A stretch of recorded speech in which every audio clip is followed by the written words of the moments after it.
Join me in painting a serene, peaceful winter scene using watercolor. In this painting, people use a white crayon instead of masking fluid to keep the process simple and easy for watercolor beginners. The first step in this painting is to draw the tree trunks using a white wax crayon. Let's begin by covering the bottom section of the paper. This bottom section makes up about 3/4 of the paper. Place a scrap piece of paper over it to protect that area and also use it as a guide for where the tree trunks in the foreground should start. For the foreground, I'm going to draw 6 tree trunks. These trunks are slightly wider, so I press the flat side of the crayon against the paper to achieve that effect.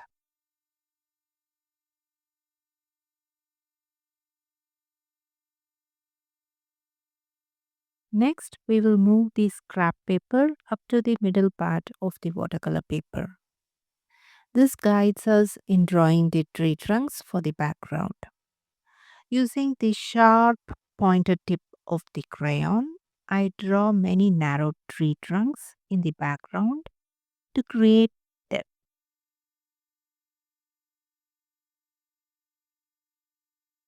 The tree trunks may not be visible since I'm using a white crayon, but you can still follow along by watching and observing my hand movements. Next, add a few branches to these trunks using the crayon.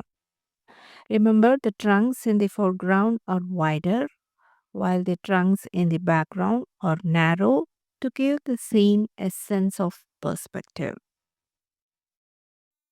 Now, I wet the background area of the paper.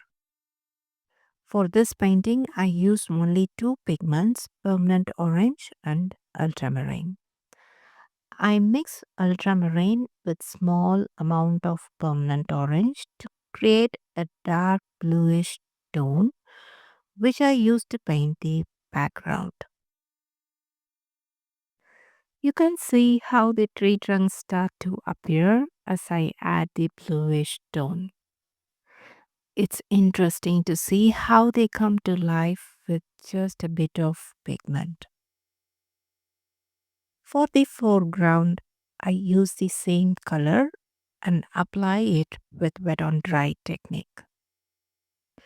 As I reach the middle part of the paper, I soften the edges of the last stroke to create a smooth transition. I'm also careful not to touch the middle section of the paper to avoid the wet background blending into the foreground. This helps to keep the horizon clear for the background. At first, we used a light value to paint the background and foreground. Now I'm adding a medium value to the background using the same mix while the paper is still wet.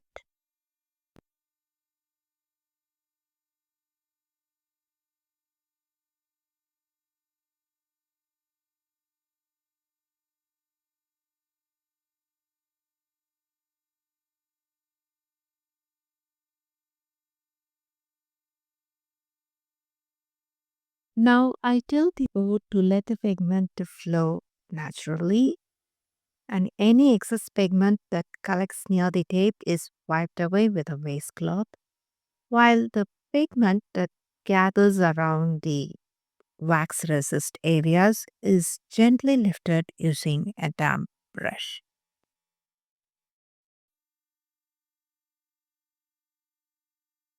When the background area is still wet, I sprinkle some table salt into the wet paint.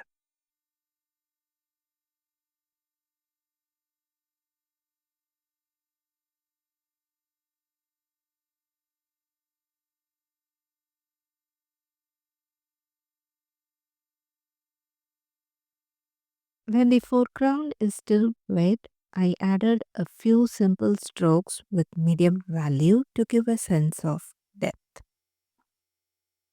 After that, I allowed the paper to dry completely. I dried the paper using a hair dryer, and after that, I gently scraped off the salt from the dried paper to reveal the texture.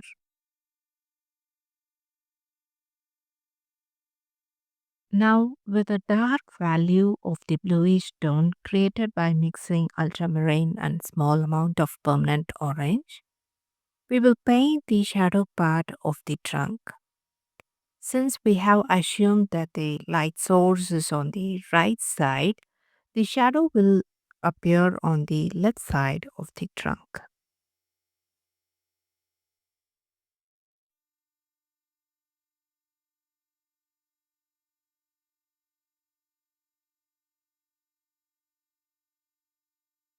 I am painting the shadow part of all the tree trunk, both in the foreground and the background, as well as for the branches.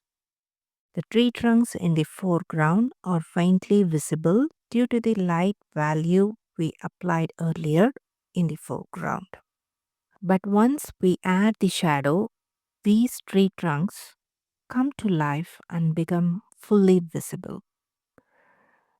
We can't paint over the wax resist area. Instead, paint the shadow part of the tree trunk next to the wax applied area so that the tree trunk looks complete and cohesive.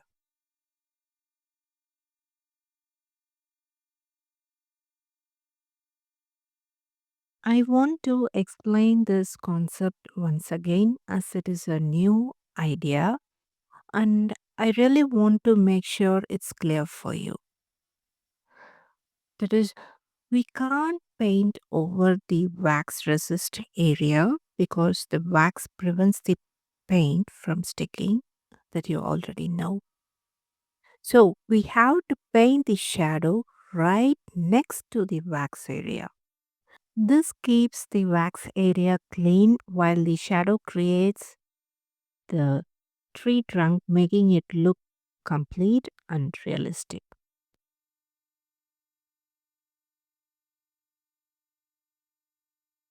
You can notice how the light, medium, and dark values helps us to create a sense of depth and give a more natural look to our painting. To achieve a light value, simply add more water to the pigment. For a medium value, use less water. And for dark value, just add a small amount of water to the pigment. That's the secret to create different values in watercolor.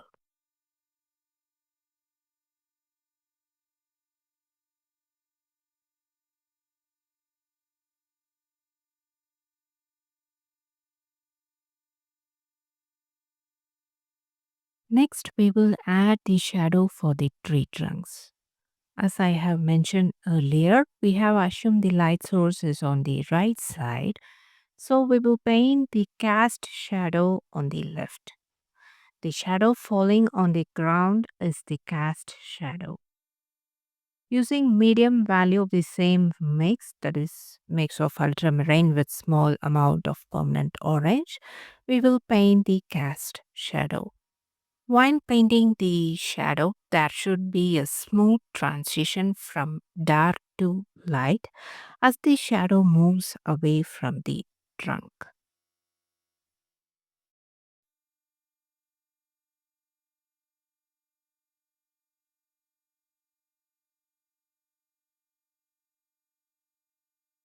We are not only painting the shadow for the tree trunks in the foreground, but we are also adding shadow for the trunks in the background using an even lighter value.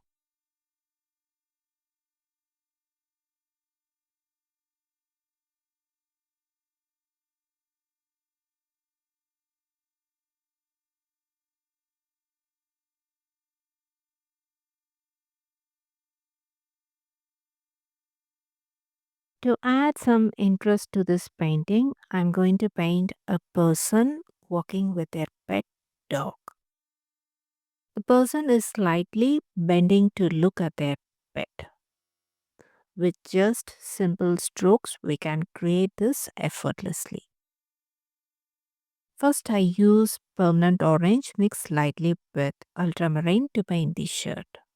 Then I mix ultramarine with little permanent orange to get a bluish dark tone to paint the pants.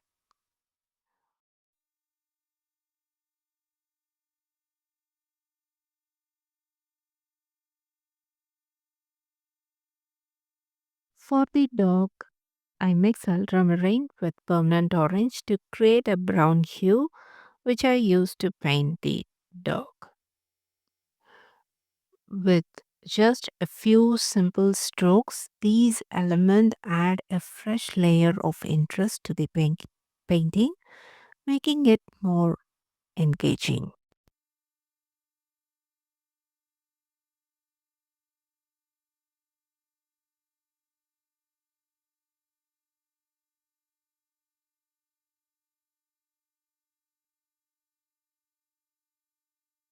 We have to add the shadow for the person and the dog just like we did for the tree trunks.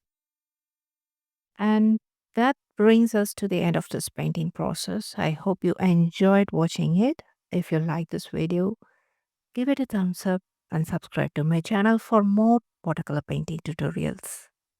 See you in the next video. Until then, take care and bye bye from Prema.